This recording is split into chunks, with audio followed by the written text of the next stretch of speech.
Alors aujourd'hui, j'ai envie de commenter la phrase « on ne peut pas être bon partout ».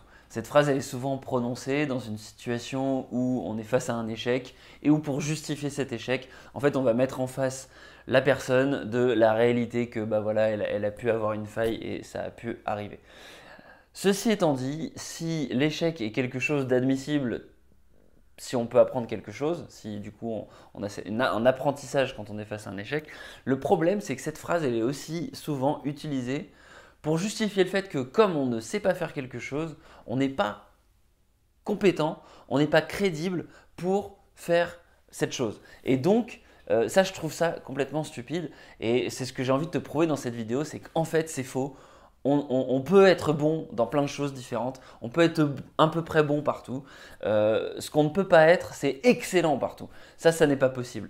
Il y a un modèle qui s'appelle le T-shape qui suggère en fait qu'on doit tous avoir, en fonction du job qu'on fait, un certain nombre de compétences sur lesquelles on va être à peu près à l'horizontale avec tout le monde et on va se distinguer de manière significative sur une de ces compétences. Donc c'est important de ne pas chercher à être excellent partout. Par contre, dans ton domaine, c'est important d'essayer au moins de combler les lacunes, d'être un généraliste et d'avoir un niveau suffisant, à peu près bon partout, pour au moins ne pas te faire distancer et être compétitif par rapport aux autres. Et l'exemple le plus frappant, je pense, c'est la compétence du développement, l'art de développer, parce que c'est souvent la chose qui va être très polarisante. Il y a des gens qui ont un parcours plutôt littéraire et qui vont du coup se mettre des œillères là-dessus, se dire bah ouais, moi je ne suis pas mathématique, je ne suis pas un matheux ou une matheux, je ne suis pas capable de comprendre comment est-ce qu'on peut développer. Il y a des gens parfois qui vont démarrer une école d'ingénieur, ils vont se mettre à développer, ils vont avoir un mauvais prof et puis ils vont se dire c'est pas pour moi, je laisse tomber. Et ils auront même parfois un moins bon niveau que d'autres personnes qui ont fait une école de commerce et puis qui se sont un petit peu amusés à développer un site web ici et là. L'art du développement, c'est quelque chose qui s'apprend dans la douleur. Il y a des livres qui ont été écrits comme ça et c'est Learning, par exemple Learning Python the Hard Way. Donc c'est apprendre Python à la dure. Et je crois que ça avait démarré avec le Python. Et cette série de livres, eh ben, c'est à chaque fois Learning un langage de développement, donc le Python, le C, le C Sharp, ce que tu veux, The Hard Way. Et c'est en fait une espèce de livre qui va te suggérer plein d'exercices à la suite et t'apprendre un langage à la dure. Je trouve le plus bel exemple d'apprentissage à la dure comme ça, c'est l'école 42. C'est l'EPITA qui a lancé ça. Ça s'appelle le concept de piscine. Et en fait, on prend des élèves, on les met à la sortie de l'école, de la prépa, ou même, je crois que finalement, c'est juste à la sortie du lycée. C'est pas forcément obligé d'avoir fait une prépa. En fait, on les met pendant 24 heures ou une semaine, je sais plus exactement la durée, ensemble, et on leur dit voilà, il faut que tu développes tel projet et tu sors pas de l'école, tu sors pas de la salle tant que tu n'as pas développé ton truc. Et c'est quelque chose qui est assez légendaire dans ce type d'école parce qu'en fait, on oblige les gens à trouver les solutions par eux-mêmes. Et en fait, quelqu'un qui a appris à développer dans un certain langage, tu le mets 24 heures et tu lui dis voilà, pour demain, tel langage, tu dois l'apprendre, tu dois me livrer quelque chose.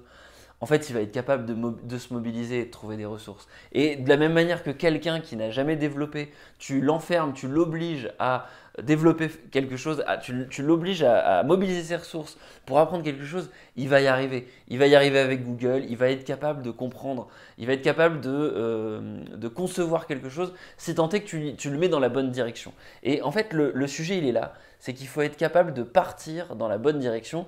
Il faut être capable de comprendre les 500 premiers mots qui vont te permettre d'apprendre à parler le langage du truc que tu veux apprendre, de l'expertise que tu veux développer. Et une fois que tu comprends ça, eh ben, tu vas pouvoir essayer de te dire, bon, ok, quelle est la plus petite expérience que je peux faire en vrai pour que ça fonctionne.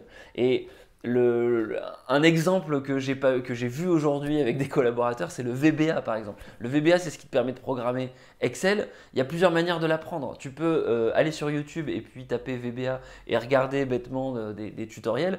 Et puis tu peux aussi te dire, ok, pour demain midi, je vais faire une espèce de petit projet où je vais essayer d'appliquer un maximum de tutos, essayer de construire un fichier Excel qui va tout simplement présenter des fonctionnalités en VBA, des suppressions de doublons, des mises en forme automatiques, s'il y a des majuscules ou pas dans les cellules. Bref, tu vas essayer d'imaginer en gros différentes automatisations et ton objectif c'est simplement de trouver tous les tutos, tous les petits bouts de code que tu peux et puis de les opérer. Alors si tu ne sais pas coder, ça va être difficile fait comme ça, mais en fait, commencer à faire du VBA, tu as des tutos qui durent vraiment 10 minutes, ça va très très très vite et finalement, ce qui résume le plus cette histoire de compétences et de on ne peut pas être bon partout, c'est la citation de Sénèque. Ce n'est pas parce que c'est difficile qu'on n'exécute pas, c'est parce qu'on n'exécute pas que c'est difficile. Et c'est ça le message de cette vidéo, c'est quelle que soit ta situation, il y a forcément une compétence qui peut répondre à ton problème.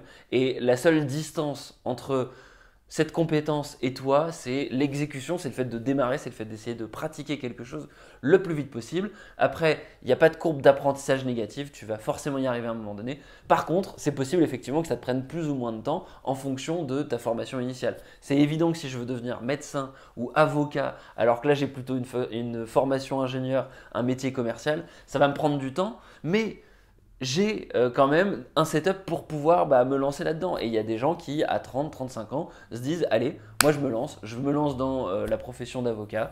Ils repartent au début de leurs études. Et en fait, ils ont une telle capacité d'apprentissage parce qu'ils ont eu leur carrière avant. Ils ont eu des carrières riches où ils devaient apprendre plein de jobs différents. Ils ont vu comment parfois aussi les matières et les compétences s'exprimer avec d'autres personnes, avec d'autres collaborateurs. Donc ils ont un goût de ce que ça peut être. Ils ont une espèce de sensation de comment est-ce que ça arrive dans la vraie vie, comparé à un élève qui débarque dans l'éducation, dans le système éducatif et qui n'a aucune conscience de comment ça marche en vrai. Et donc, mon message, il est là, c'est qu'on peut être bon partout, simplement, on ne peut pas être excellent partout et il suffit simplement de se lancer dans la pratique. N'hésite pas à me dire en commentaire les compétences que toi, tu es en train d'essayer de développer, qu'est-ce que tu es en train d'apprendre. On devrait tous avoir comme ça quelque chose, une espèce de projet en tâche de fond, de se dire, voilà, moi, je suis en train d'apprendre tel truc et voilà. Sur ce, je te dis à la prochaine. Ciao, ciao.